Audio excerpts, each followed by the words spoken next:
All right, we've returned. We've got our sketches, right, all set to go, our thumbnail sketches. So now we want to figure out, generally which one of these do we think is the most interesting, which one of these maybe is the most effective for the amount of time that we have to work on things, right? Just because something is a little bit more complicated doesn't necessarily make it good. It might make it just that much more difficult to get all of your work done. So don't pick something because it's very complicated or because you would really love to spend a whole bunch of time working on a particular design. Really what you should be worried about is, what can I complete and make it look great in the amount of time that I have.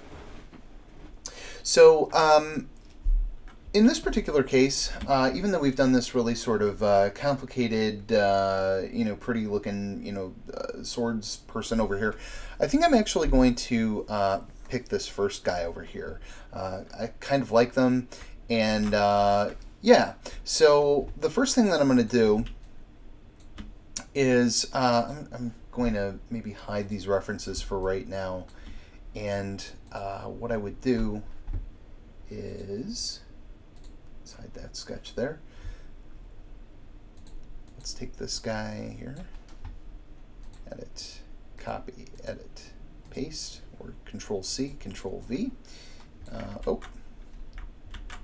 Let's do this instead. Copy merged, and then Control V, and that should give me my character. And using my move tool with auto select, I should be able to move that out of the way. And then we can keep those for another time maybe. All right, so I'll blow this guy up a bit. So we got to sort of figure out, kind of what's going on here. So it looks, generally speaking, like what we've got is,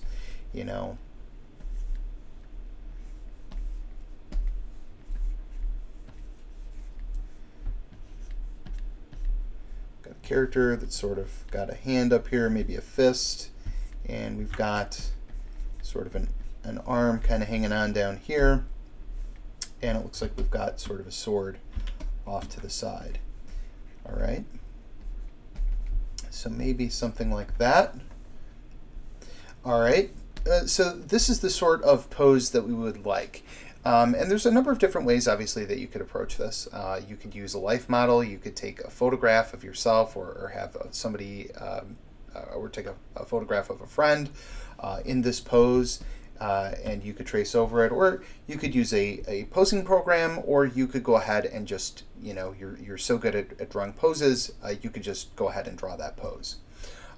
For the purposes of this video, I'm not going to say which one is the best, but for the purposes of this video, I am going to use a pose that I created in a posing program that looks sort of like this. And of course, posing programs, artists use them. It sort of depends on what it is that you want out of your posing program. There's a number of different ones.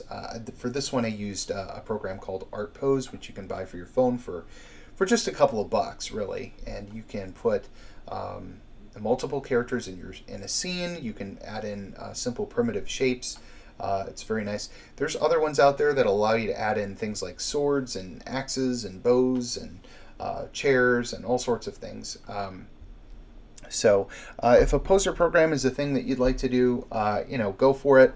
There's no real wrong answers in concept art. At the end of the day, the point of doing this right, is to be able to share an idea. And if sometimes you only have so much time, sometimes you're just not very practiced at drawing characters, so there's no shame in using a poser program. But I will say that if you are looking to get to that next level, using a poser program for all of your characters is not going to work out. You're going to need to practice drawing figures as much as you possibly can in order to get good. And certainly if you'd like to get really good at stylizing characters, being really familiar with the anatomy is always the way to go.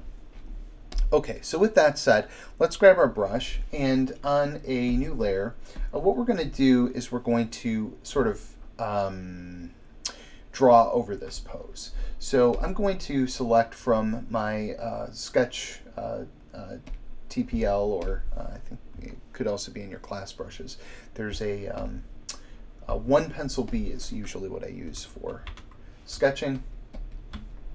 And I'm going to reduce the size of my pose here, or I'm sorry, the opacity of my pose here.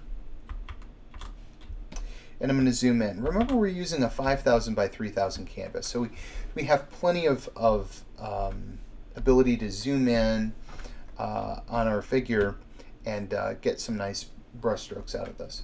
Now, because we're trying to go for more of an Overwatchy type style, one of the things that we want to do is we want to simplify the lines a little bit, and we really want to focus more on volume and not just every single imaginable little line that's on here. Right, so what you would do, like if you're using a pose, I would suggest is begin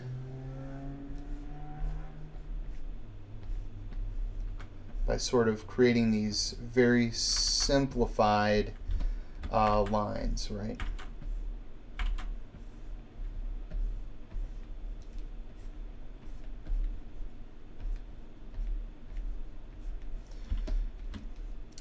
You're going to figure out where the eyes are, you're going to draw a line over that.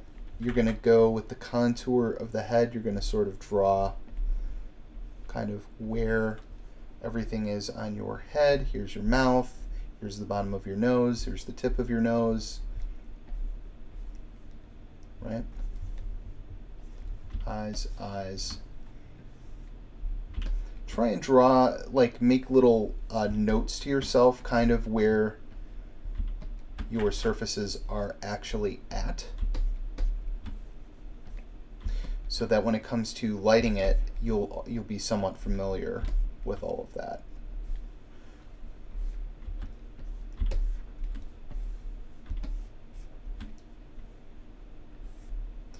Right, and again, we're just simplifying the lines a bit.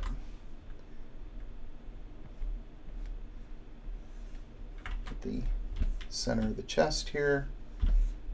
Take it all the way down. Don't be afraid to taper things a little bit too. Again, simplify the shape a little bit more.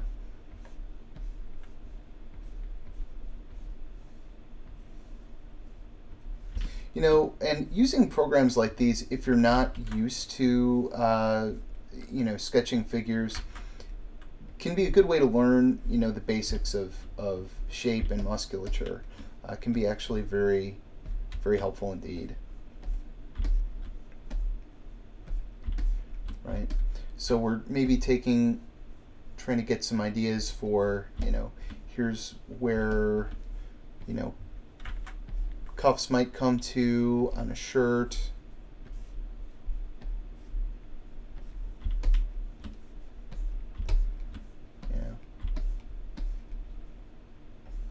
Here's where my pants are going to be, just below the navel, or that's, you know, maybe a waistline.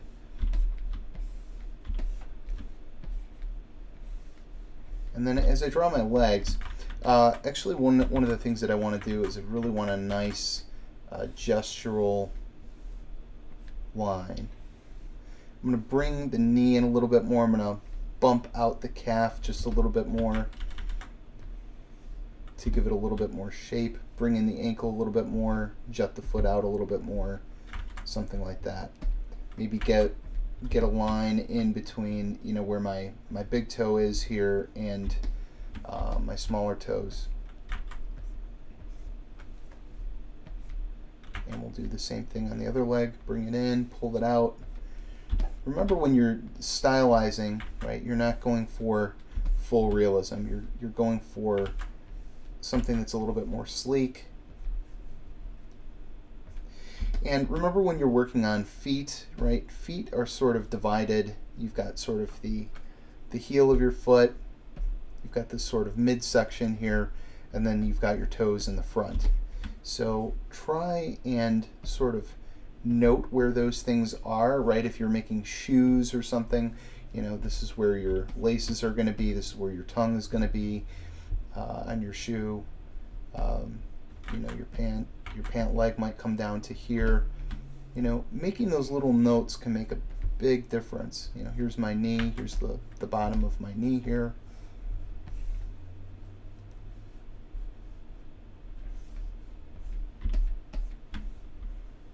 All right, here's my leg.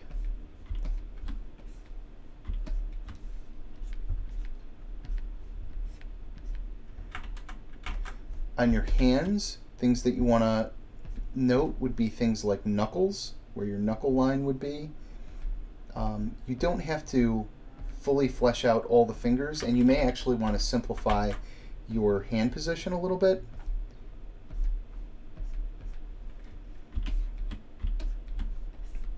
Something like that.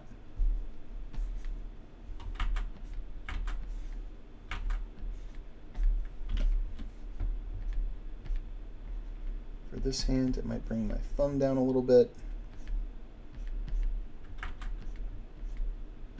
Might make the hand a little bit bigger, a little bit more exaggerated. Be fine too. And that's how we do it. That's how we sketch our pose.